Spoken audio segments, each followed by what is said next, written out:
আজকে আপনাদের একটা গল্প শোনাবো। আমার নানা আমার কালকে বলছে।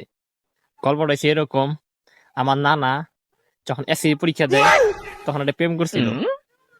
তো একটা ছেলের লগে প্রেম করছিল। আমার ছেলেটা ছিল নানি।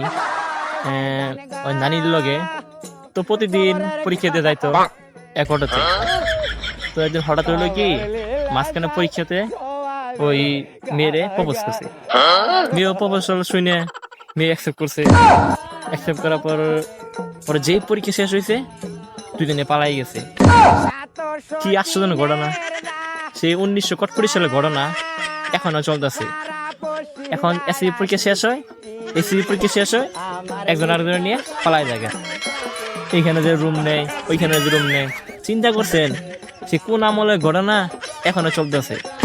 নানা সে 1941 সালে এই করছে, এখন এটা চলতেছে। তাহলে চিন্তা করেন।